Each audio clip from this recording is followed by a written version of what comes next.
नमस्ते दोस्तों, आज हम निफ्टी 50 और बैंक निफ्टी की दुनिया में गोता लगाएंगे। ये हैं इंडियन स्टॉक मार्केट के दो बड़े खिलाड़ी। सोचो इनको कैप्टन की तरह जो हमें ट्रेडिंग के उतार चढ़ाव में गाइड करते हैं। निफ्टी 50 सबसे बड़ी और एक्टिव कंपनीज का कलेक्शन है जो आपको पूरे मार्केट का स्वाद देता है। ये इंडियन स्टॉक एक्सचेंज का सैम्पलर प्लेटर जैसा है।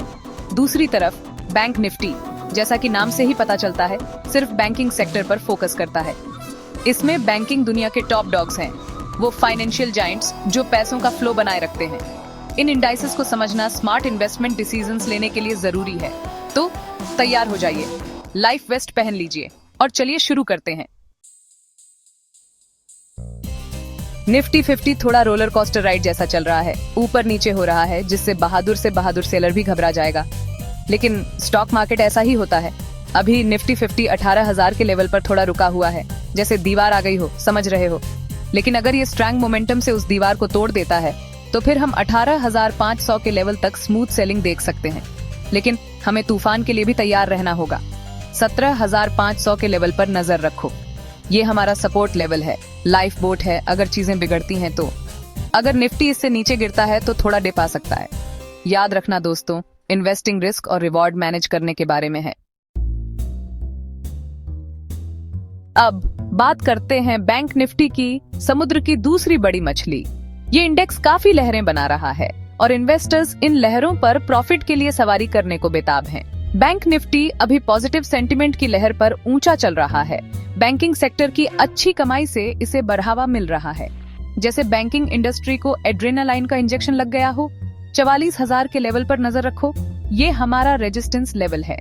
अगर बैंक निफ्टी इसे तोड़ता है तो हम 45,000 के लेवल तक उछाल देख सकते हैं। लेकिन 43,000 के लेवल से सावधान रहो, हमारा सपोर्ट लेवल। इससे नीचे गिरने पर हम बैंक निफ्टी को डिप लेते हुए देख सकते हैं। याद रखना दोस्तों, स्टॉक मार्केट एक चंचल जानवर है, जो ऊपर जाता है उसे नीचे भी आना होता है और इसका उल्टा भी सही है। सेक्शन 4, टेक्निकल इंडिकेटर्स मार्केट में आपका कंपास। टेक्निकल इंडिकेटर्स के बिना स्टॉक मार्केट में नेविगेट करना बिना कंपास के समुद्र में जाने जैसा है। हो सकता है आप किस्मत से अपनी मंजिल पर पहुंच जाएं, लेकिन ज्यादातर आप खो जाएंगे। एक इम्पोर्टेंट इंडिकेटर है मूविंग एवरेज कन्वर्जेंस डाइवर्जेंस या MACD, जैसा हम कूल लोग कहते हैं। MACD हमें मोमेंटम में बदलाव देखने में मदद करता है, जैसे हवा कब तेज होती है या कम होती है। बुलिश क्रॉसओवर, जहां MACD लाइन सिग्नल लाइन के ऊपर जाती है, एक पोटेंशियल अपर ट्रेंड बताता है। इसके उलट बेयरिश क्रॉसओवर, जहां MACD लाइन सिग्नल लाइन के नीचे जाती है, डाउन ट्रेंड का सिग्नल हो सकता है। दूसरा जरूरी इंडिकेटर है रिलेटिव स्ट्रेंथ इंडेक्स या RSI। ये हाल ही के प्राइस चेंजेस को मापता है ताकि ओवरबॉट या ओवरसोल्ड कंडीशंस का पता चले। इसे जहाज के इंजन टेम्परेचर गेज की तरह समझो। अगर RSI 70 के ऊपर जाता है तो ये संकेत है कि मार्केट ज्यादा गर्म हो रहा है और पुल बैक आ सकता है। दूसरी तरफ 30 से नीचे RSI बताता है कि मार्केट ओवरसोल्ड है और बाउंस के लिए तैयार है। याद रखना दोस्तों, टेक्निकल इंडिकेटर्स सिर्फ टूल्स हैं, ये भविष्य नहीं बताते, लेकिन मार्केट में आपको बढ़त दे सकते हैं। सेक्शन 5, मार्केट सेंटिमेंट आपकी पाल में हवा। मार्केट सेंटिमेंट स्टॉक मार्केट की पाल में हवा जैसा है। पॉजिटिव सेंटिमेंट मार्केट को ऊपर ले जा सकता है, जबकि नेगेटिव सेंटिमेंट इसे बड़ी लहर की तरह गिरा सकता है। अभी मार्केट सेंटिमेंट सावधानी से ऑप्टिमिस्टिक है। इन्वेस्टर्स हाल ही के इकोनॉमिक डेटा से खुश हैं, लेकिन वो इन्फ्लेशन और इंटरेस्ट रेट्स पर भी नजर रख रहे हैं।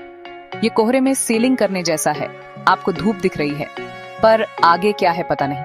मार्केट सेंटिमेंट देखने का एक तरीका है इन्वेस्टर सर्वे, न्यूज हेडलाइंस और सोशल मीडिया पर बातचीत। अगर हर कोई स्टॉक खरीदने की बात कर रहा है तो हो सकता है मार्केट ज्यादा बारआइचा रहा हो, लेकिन अगर सब भाग रहे हैं तो सस्ते में खरीदने का अच्छा मौका हो सकता है। याद रखना दोस्तों, मार्केट सेंटिमेंट झट से बदल सकता है। आज जो हॉट है कल ठंडा हो सकता है। हमेशा जानकारी रखें और अपनी पाल एडजस्ट करने को तैयार रहें। सेक्शन 6, चार्ट पैटर्न्स, भविष्य का खुलासा। चार्ट पैटर्न्स ट्रेडर्स के लिए खजाने के नक्शे जैसे हैं, जो फ्यूचर प्राइस मूवमेंट्स के छुपे हुए संकेत बताते हैं। ये लाखों इन्वेस्टर्स के एक्शंस से बनते हैं, जिससे ऐसे फॉर्मेशंस बनते हैं जो हमें मार्केट डायरेक्शन का अंदाजा लगाने में मदद करते हैं। एक कॉमन चार्ट पैटर्न है हेड एंड शोल्डर्स पैटर्न। जो जैसा आप समझ रहे हैं एक सर और दो कंधों जैसा दिखता है। ये पैटर्न आमतौर पर एप ट्रेंड के रिवर्सल का संकेत देता है, जैसे जहाज अपना रास्ता बदल रहा हो। सर अप ट्रेंड के पीक को दिखाता है, जबकि कंधे कम हाई दिखाते हैं, जो कमजोर मोमेंटम बताते हैं। एक और जरूरी चार्ट पैटर्न है डबल बॉटम पैटर्न, जो W अक्षर जैसा दिखता है। ये पैटर्न आमतौर पर डाउन ट्रेंड के रिवर्सल का संकेत देता है, जैसे जहाज नीचे से वापस उछल रहा हो। दो बॉटम्स सपोर्ट लेवल्स दिखाते हैं, जहां बायर्स ने एंट्री ली, जो बेयरिश से बुलिश सेंटीमेंट में शिफ्ट का संकेत देता है। इन पैटर्न्स को पहचानना सीखकर आप दूसरे ट्रेडर्स के दिमाग को समझ सकते हैं और उनके अगले मूव का अंदाजा लगा सकते हैं। ये मार्केट की भाषा समझने के लिए सीक्रेट कोडबुक जैसा है। सेक्शन 7 निष्कर्ष 22 अप्रैल 2025 के लिए रवाना। जैसे जैसे हम 22 अप्रैल 2025 के लिए रवाना होते हैं, निफ्टी 50 और बैंक निफ्टी एक रोमांचक सफर के लिए तैयार हैं। पॉजिटिव और कॉशियस सेंटिमेंट के मिक्स के साथ और टेक्निकल इंडिकेटर्स पोटेंशियल अपॉर्चुनिटीज की तरफ इशारा कर रहे हैं। जरूरी है कि हम जानकारी रखें और बदलते मार्केट कंडीशंस के हिसाब से चलें। याद रखना, इन्वेस्टिंग मैराथन है, स्प्रिंट नहीं। कि levels, technical indicators, market sentiment और चार्ट पैटर्न्स को समझकर आप कॉन्फिडेंस से स्टॉक मार्केट में नेविगेट कर सकते हैं और अपनी फाइनेंशियल मंजिल तक पहुंच सकते हैं। तो पाल खोलो, अपना कंपास एडजस्ट करो और इंडियन स्टॉक मार्केट की लहरों पर सवारी करने को तैयार हो जाओ। और याद रखना दोस्तों, हमेशा लाइफ वेस्ट पहनो, यानी अपना रिस्क मैनेज करो।